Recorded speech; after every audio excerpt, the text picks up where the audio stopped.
believe in something. Everybody's gotta believe in something. Everybody's gotta believe in something. Everybody's gotta believe in something. Break it down.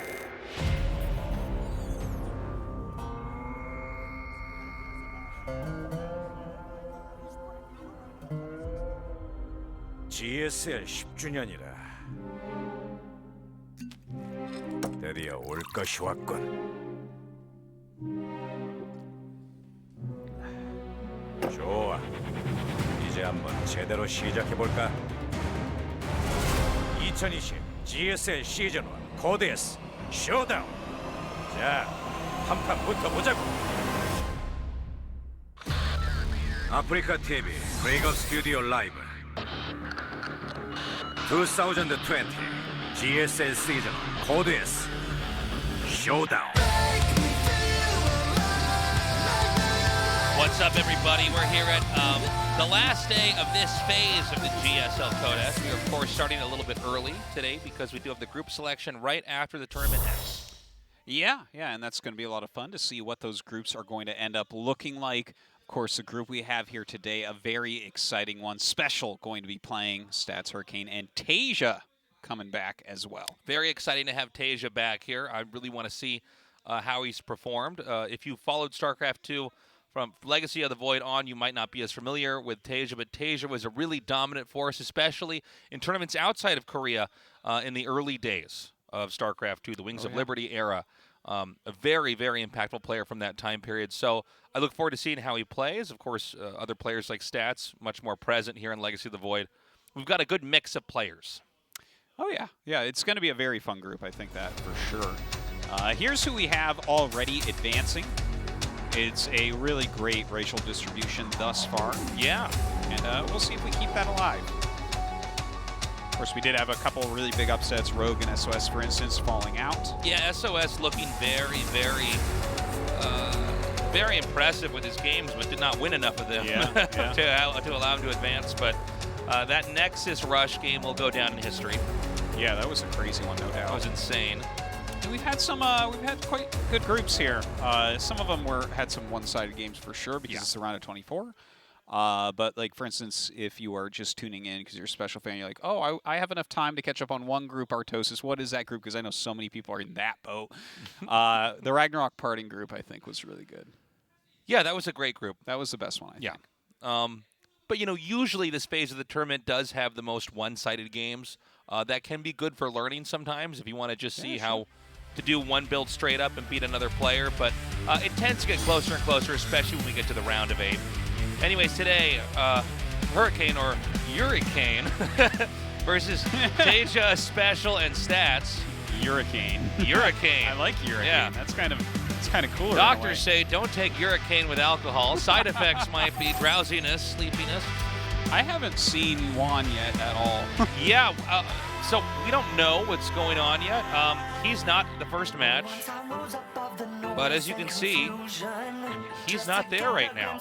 And so, well, I'm sure he must be on his way. I was texting with him this morning, so I'm sure I know he knows he plays today. Yeah. I also know the traffic's not that bad right now in Seoul. But, yeah, he lives kind of far away. But. So hopefully he gets here in time. I think we've had this happen maybe once or twice before. I think once in an ASL and once in a GSL where a player was late. And they were late enough we had to just not have the match. Huh. Well, he's probably here. I don't know. Yeah, I'm sure he'll get here. If he's not there, he's probably going to just makeup done. Anyways, more importantly, we're going to go to our first match. Yeah. So Hurricane actually comes in as the top seed in the group. He's had some good results as of late, so that could surprise you. I'm sure everyone just looks at the group and says, oh, Stats must be seed 1. No, it's actually Hurricane. And he's in very good shape. He started to play a lot better under pressure, which is really cool to see. And, I mean, I think that it's really reasonable to think he can get out of this group. Now, he's going up against TaeJa.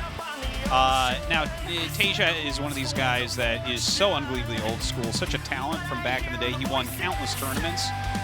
But mostly in the foreign scene, as you mentioned. This was before the foreigners really were anywhere near the Koreans. Let me just run off this idea for a second here, because this is really important to point out, is that the foreigners have really caught up to the Koreans. The Koreans are still more They're dominant. better except for like Cyril and Rainer. Yeah, they're so. still more dominant in higher numbers, but the foreigners are not that far behind. Then you have your Rainers and your Cyrils that can compete with them. But TaeJa was a killer in the era where I think for foreign esports, StarCraft 2 is still very much in its infancy as far as skill goes.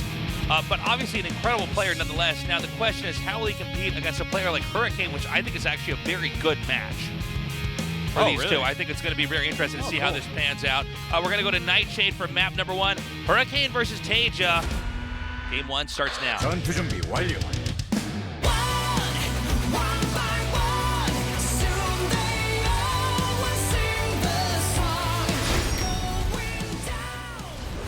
퍼포먼스로 앞서가다 LG 울트라 기어와 넘버원 에너지 드링크 핫식스가 이번 전투를 지원한다고.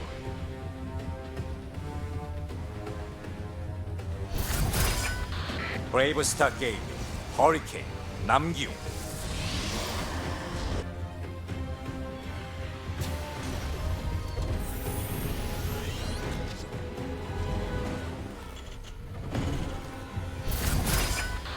팀 리퀴드 태자 윤영석. Yeah, so, you know, TaeJa, definitely a very strong player again from back in the day. He had a few pretty good GSL finishes. I believe he got a round of 4 one time, if I'm recalling correctly. This was pretty it was a long time ago. long ago. Yeah. But yeah, he was quite strong. Strong enough that when he tried to qualify for GSL, he was pretty much getting in, you know? Yeah. And once upon a time, we actually did have a deeper pool of players trying to qualify for GSL that could or could not make it in. Whereas right now, there's like 4 players that are on the fringe, and then everyone else makes it every time. We're also in a weird spot where for a lot of these guys, they have to make the choice: do they serve their military service now, or do they push it further back? Yeah. And it's a really tough decision, you know, because of course, just to be clear, and I know I talk about this off and on, but we actually get asked about this a decent amount. You cannot be a pro while you're doing your military service. You cannot actually earn money doing anything else when you're doing your military service. And so, of course, when you're done with that, yeah, you're welcome to come back. There's no age restriction on being a pro, but a lot of times, you know, the game is in a different place, and what you know then, especially in the way multiplayer games are now, where everybody's playing all the time, nonstop, you're oftentimes rendered obsolete. So you can come back, but then you better catch up, and frankly, more than catch up, figure everything out, and then innovate on top of that. Yeah. So that's what, that's a good way to put for it. me, that's the interesting story I'm looking for here. Yeah. How does TaeJa look, and where does this game go? Yeah, I'm not sure exactly what he's going to look like here. I'm not really holding my breath in such a tough group. Because, like, really, all 3 of the other players are round of 16 caliber, it feels like. So I think it's a very tough one for him. If he makes it through, I mean, that's awesome. That's amazing, because he is a player that just has so many fans from the old days. Yeah.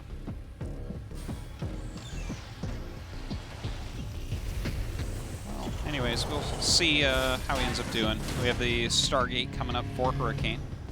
Again, Hurricane's in quite good shape right now. I feel like TaeJa would have a better chance against special and stats than Hurricane, to be honest. Which sounds kind of weird, I guess. Wait, did you just repeat that one more time? I think want to make sure I heard you correctly. TaeJa will have a better shot. Like, I think Hurricane's the hardest match for him here. Oh, really? What makes you say that? If you look at overall just how Hurricane plays, like, stats playing a more defensive type of game is going to be a little bit more comfortable to play against, I think. You think stats, because he'll just leave...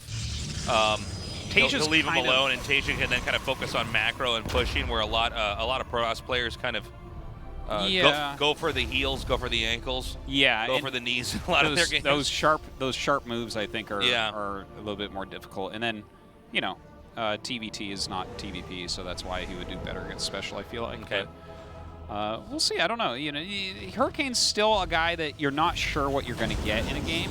Yeah. Well, I think he's one of these players. There's still a lot more story to be written here in GSL for him. Yeah, well, he's done a lot better lately, which is very cool to see. But it's just he chokes sometimes under the pressure, and he did heavily for a very long time, but he's starting to come out of it, which is good, and I hope he can continue that. This is enough that, yeah, I don't even know if it would have been worth it to drop that at all. Probably better to just boost away, but that's actually an incredible blow here. The Phoenix is catching both the Widow Mines and killing them. The medevac should be able to get back. The Marines can cover it, no problem, but, I mean, well, hold on a second. He pulled the Marines away for a little bit. Yeah, this is like the greatest opening. I am so surprised that he even picked that up. What? And somehow it lives, but oh wow. So do all the Phoenixes, so funny game. Looks like he really wanted to stop the harassment that was about to occur, and I guess he pretty much did, and damaged them quite a bit, so all right, looks good. Some extra gates coming up. Did he go into Colossus tech? I didn't see. We'll get a shot of the base in a little bit here. But he's gotten up to 4 Phoenixes now. I don't know that he did. Like, it wouldn't be crazy if he did do it. Well, that the units that TaeJa's made here would be fine against infantry. We've seen it before, but I don't see the tech out here. I don't see any robo tech out at all. We've mostly been following the Phoenixes and looking inside the Terran's base. So yeah. Well, he has an immortal now. I wonder if he is getting up into that splash damage. It feels like almost a needed thing as a follow-up to Phoenixes to get into some splash. Sure. Because your overall army is just going to be a bit weaker. Okay, there is that tech. There we go. So we'll probably have a Colossus come out next year. And things are going to slow down for a little bit. We'll probably have the Phoenixes continue to roam here looking for any openings, but I think at this point in time, Terran's been pretty incentivized to not actually move out with any more medevacs or anything of the sort. Instead, power up, get your later third base, and probably push. In these positions, usually it's Terran first to attack. Yeah, for sure. I mean, you're on 3 bases going into Colossus tech. You've already done Phoenix tech, so yeah, you're kind of hoping to just weather the storm for a bit. Yeah, absorb the blows and move on.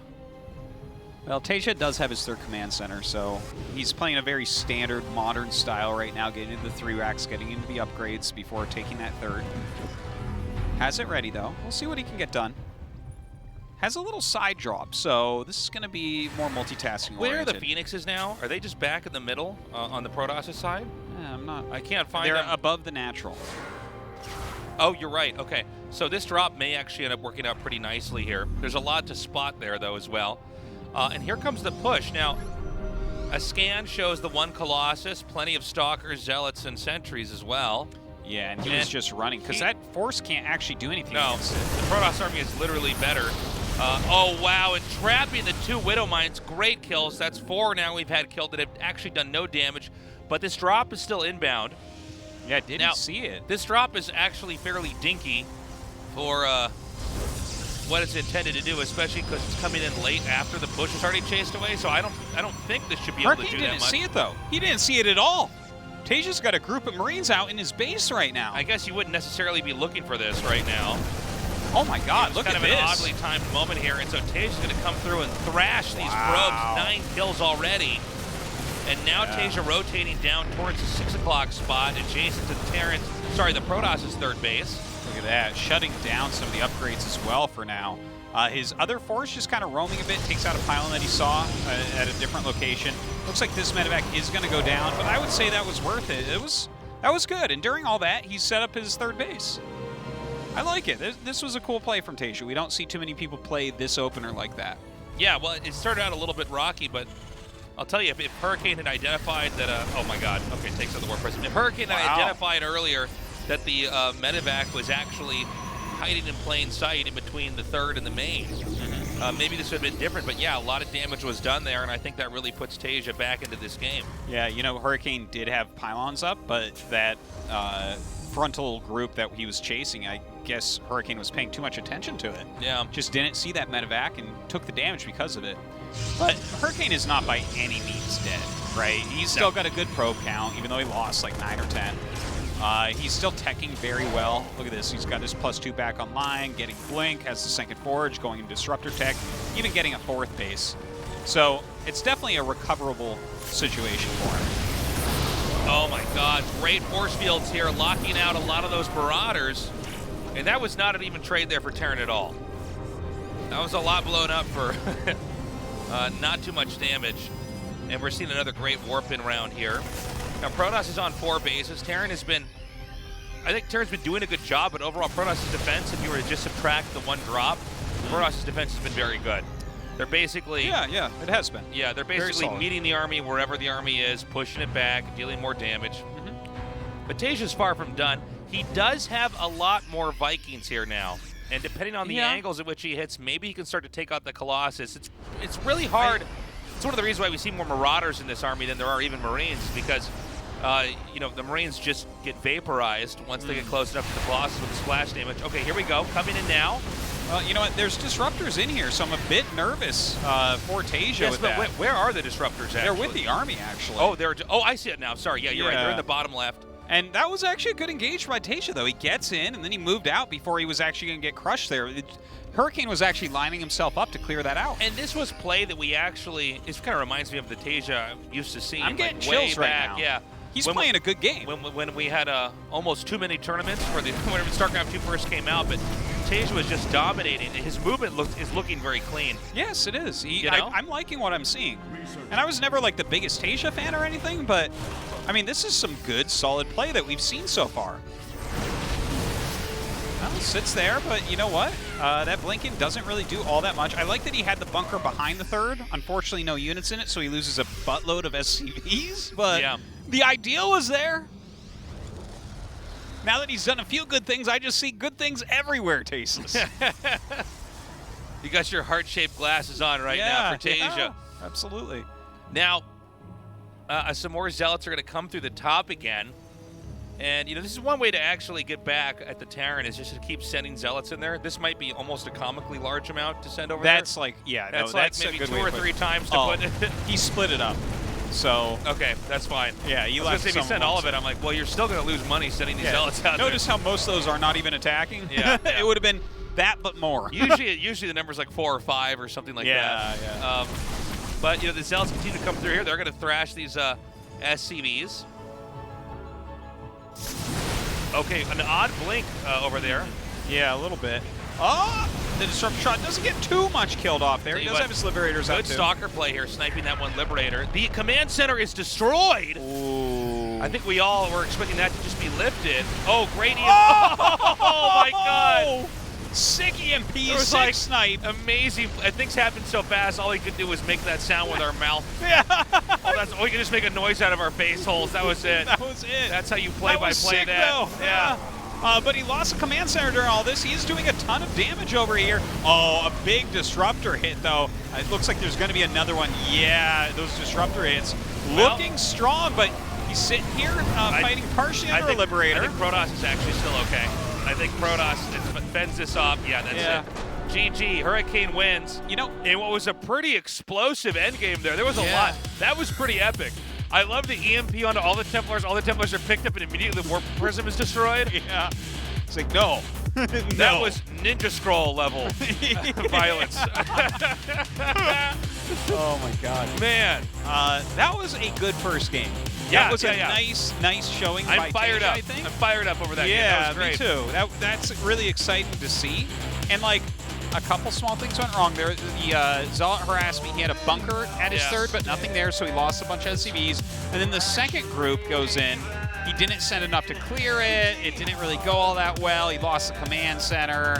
And then he was kind of all in with that army. It was the right move, I think, what he did because of the damage he took. Yeah. But obviously we saw, you know, that was, I don't think he wanted to go all in at that point. It's just, it kind of was like, well, we may as well. Okay, Eternal Empire for map number 2. I really liked the way that game looked because they were both strong. TaeJa was definitely the player from a different era, but he was holding his own. I think he makes a few more adjustments in his play, and maybe he actually comes out here and beats Hurricane. But Hurricane was able to hold off each attack and eventually snowball that game to a victory. Game 2 starts now. 전투 준비 완료.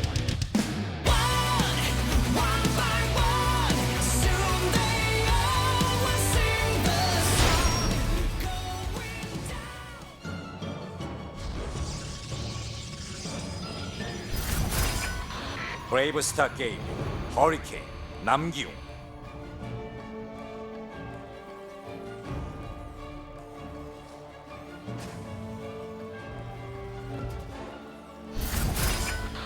팀 리퀴드 태자 윤영석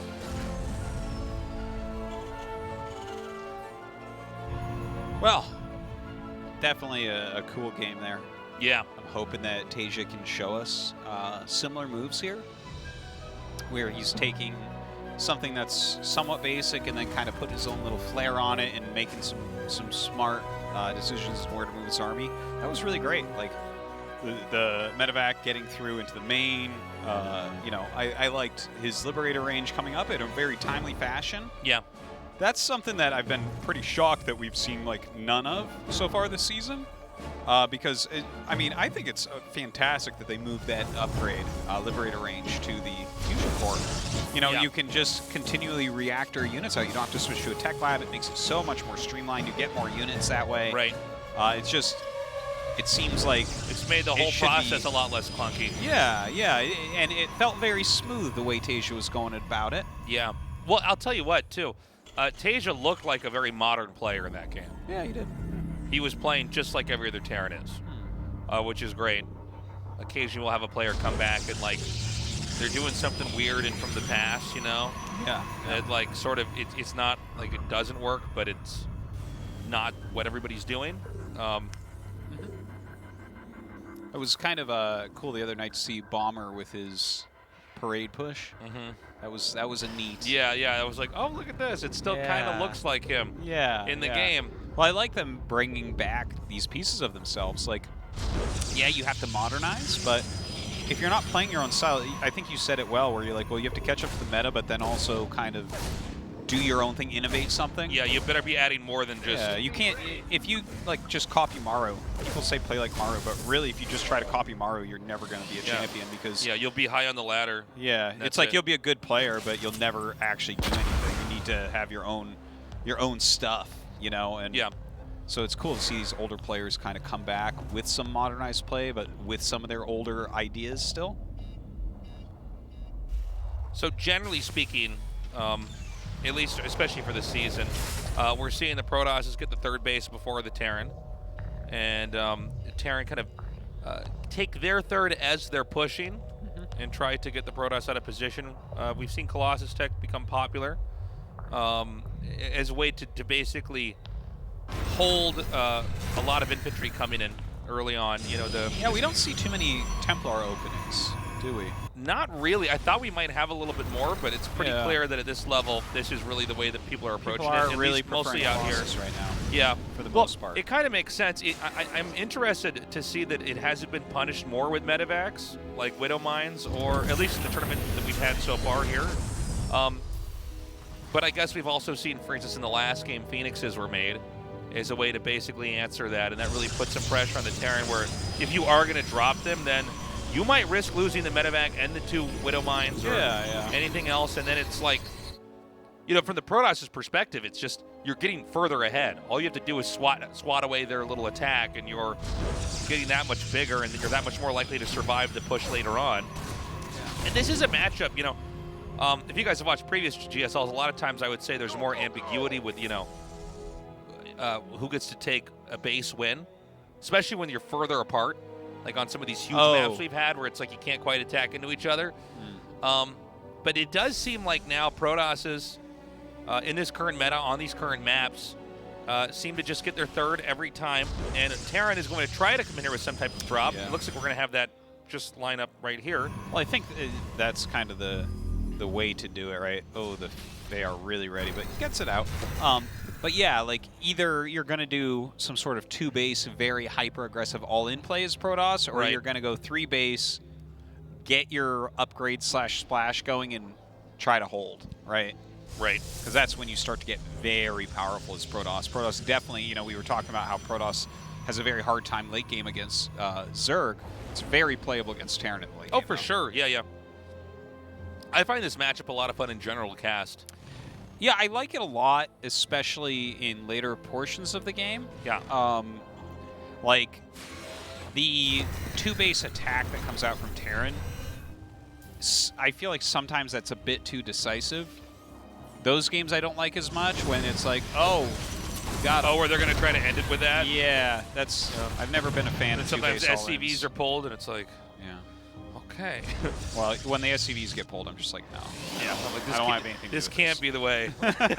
There's got to be a better way to do this. Yeah. Okay, so TaeJa just kind of playing that same style here, getting quite a bit of units out. It should be pointed out again, this is the style that Terrans are using right now, not TaeJa's style so much.